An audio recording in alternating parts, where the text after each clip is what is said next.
Shalom Bapak Ibu Saudara yang dikasihi Tuhan Yesus Kristus. Selamat malam, salam sejahtera dimanapun Bapak Ibu Saudara berada. Damai dan sukacita oleh Roh Kudus melimpah senantiasa dalam hati dan kehidupan Bapak Ibu Saudara semua. Sebelum kita bersama-sama melakukan doa malam pada malam hari ini, kita akan terlebih dahulu membaca dan merenungkan firman Tuhan yang terambil dalam Matius 9 ayat 21 dan 22 yang tertulis demikian. Karena katanya dalam hatinya, asal kujamah saja jubahnya, aku akan sembuh. Tetapi Yesus berpaling dan memandang dia serta berkata, teguhkanlah hatimu hai anakku, imanmu telah menyelamatkan engkau.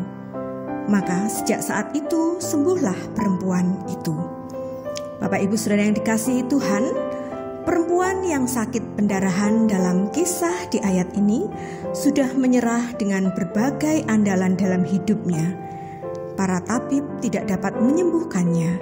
Semua usahanya untuk berobat tidak membuahkan hasil. 12 tahun lamanya ia sakit pendarahan, suatu penyakit yang membuat tubuhnya menjadi sangat lemah. Ia hanya dapat merangkak di antara kaki kerumunan orang yang mencari Tuhan. Secara aturan keagamaan saat itu, sebenarnya ia sedang dalam keadaan najis karena pendarahannya dan seharusnya ia mengurung dirinya. Tapi ia mendengar suatu kabar baik tentang Tuhan Yesus. Ia mendengar bahwa Tuhan Yesus sanggup menyembuhkan segala penyakit. Itu sebabnya dengan tenaga yang ada pada tubuhnya, ia mencari Tuhan. Ia merangkak dan memiliki iman yang lebih dari biasa-biasa. Ia percaya bahwa dengan menjamah ujung jumbai jubah Tuhan Yesus, ia akan mengalami kesembuhan. Dalam Matius 9 ayat yang ke-20 dikatakan, pada waktu itu seorang perempuan yang sudah 12 tahun lamanya menderita pendarahan maju mendekati Yesus dari belakang dan menjamah jumbai jubahnya.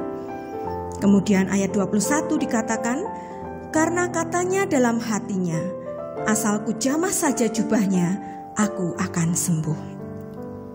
Bapak Ibu Saudara yang dikasihi Tuhan, mari kita perhatikan di ayat yang ke-20. Perempuan ini menjamah jumbai jubah Tuhan Yesus. Jumbai jubah itu posisinya ada di bawah dekat kaki. Jadi dapat dipastikan bahwa perempuan ini merangkak untuk mendekati Tuhan Yesus. Ia pasti melakukannya dengan penuh kesungguhan dan mengerahkan semua kemampuan tenaganya yang ada. Banyaknya kerumunan orang dan suaranya yang lemah akan kalah dengan suara orang-orang lain yang terdengar. Tapi dalam kelemahannya itu dan dalam keadaan yang sulit itu, imannya timbul. Ia tidak menyerah dan itulah imannya sendiri. Imannya pribadi kepada Tuhan. Asal kujamah saja jubahnya, aku akan sembuh. Dan oleh imannya itu ia pun mengalami kesembuhan dari Tuhan Yesus. Bapak Ibu Saudara yang dikasihi Tuhan, Tuhan tidak membatasi bagaimana wujud iman kita. Yang penting kita bersungguh-sungguh hati kepadanya. Jangan kita beriman berdasarkan perkataan orang. Iman itu harus lahir dari dalam diri kita sendiri. Harus ada di dalam hati kita sesuai dengan firman Tuhan. Bukan sekedar iman yang ikut-ikutan, tapi iman yang dilandasi kepercayaan kita sendiri yang sungguh-sungguh kepada Tuhan. Bapak Ibu Saudara yang dikasihi Tuhan, bagaimanakah iman Bapak Ibu Saudara hari-hari ini? Masih adakah iman di hati kita? Mudah sekali bagi perempuan yang sakit pendarahan ini untuk menjadi lemah dan menyerah karena tantangan dan suara-suara orang lain yang melemahkan imannya. Tapi ia tidak putus asa. Ia bergerak, ia maju, ia melakukan bagiannya. Ia mencari Tuhan dan menjamah jumbai jubah Tuhan Yesus. Sepanjang kisah kesembuhan yang dilakukan Tuhan Yesus yang tercatat dalam Alkitab, hanya inilah satu-satunya kesembuhan yang terjadi karena iman yang berbeda dari biasanya. Iman perempuan ini sungguh luar biasa. Hanya dengan menjamah jumbai jubah Tuhan Yesus, ia disembuhkan. Mari Bapak Ibu Saudara yang dikasihi Tuhan, kita miliki iman yang kuat kepada Tuhan. Kita miliki iman yang mengatasi keadaan. Kita perlu iman yang kokoh kepada Tuhan. Iman yang sungguh-sungguh. Tuhan ada bersama dengan kita. Jadi, mengapa kita lemah dan gelisah?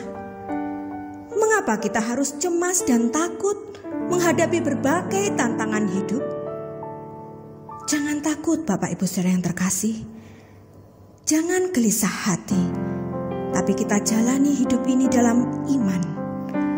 Berjalanlah dalam iman sesulit apapun hidup Bapak Ibu Saudara yang terkasih.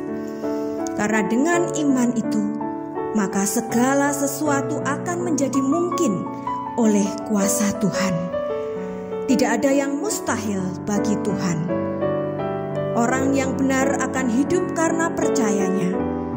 Firman Tuhan berkata bahwa orang benar akan hidup oleh iman. Jadi Bapak Ibu Saudara yang dikasihi Tuhan, mari miliki iman dalam hati kita. Jangan biarkan hidup kita tanpa iman. Mari kita sungguh-sungguh percaya kepada Tuhan. Selalu ada harapan dan pertolongan di dalam Tuhan kita, Yesus Kristus. Puji Tuhan Bapak Ibu Saudara yang dikasihi Tuhan, saya percaya firman Tuhan menjadi berkat dan kekuatan bagi Bapak Ibu Saudara semua. Dan Roh Kudus akan menolong Bapak Ibu Saudara untuk lebih lagi memahami kebenaran firman Tuhan. Tuhan Yesus memberkati Bapak Ibu Saudara semua.